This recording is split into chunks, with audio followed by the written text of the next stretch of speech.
¿Sabías que hay dos versículos en la Biblia que se contradicen? Veamos si esto es cierto. El primero dice en Romanos 10:13, pues todo el que invoque el nombre del Señor será salvo. Pero hay otro que lo contradice. En Mateo 7:21 también nos dice, no todo el que me llama Señor, Señor entrará en el reino del cielo.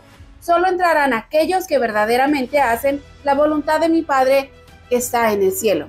Interesante. El primer versículo que dice que todo aquel que invoque el nombre del Señor será salvo, es importante ver el contexto, porque Pablo dice esas palabras, porque antes de mencionar eso también dice que no hay excepción de personas para Dios, es decir, nadie está excluido. En Romanos 10:12 dice que no hay diferencia entre los judíos y los gentiles. En ese sentido, ambos tienen al mismo Señor, pero también menciona que es importante creer en Cristo para ser salvos y escuchados.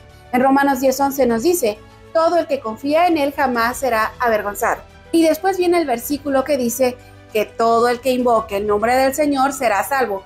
Pero es importante confiar y creer en Él para ser salvos. Y ahora podemos entender realmente el versículo que dice, no todo el que me llama Señor, Señor será salvo, sino el que hace la voluntad de mi Padre. Es decir, todo aquel que habiendo recibido al Señor en su corazón, muestra buenos frutos de su fe. En el mundo habrán muchas personas que dicen ser cristianos, pero en realidad no viven su fe. Es decir, no tienen buenos frutos. Invocan al Señor, pero Él no les responde porque no creen verdaderamente. Por otro lado, habrá quienes escuchen el mensaje de salvación y crean genuinamente. Invocan al Señor y Él los escucha porque viven su fe con buenas obras, o se hace que llevan buen fruto de su fe. ¿Sabes?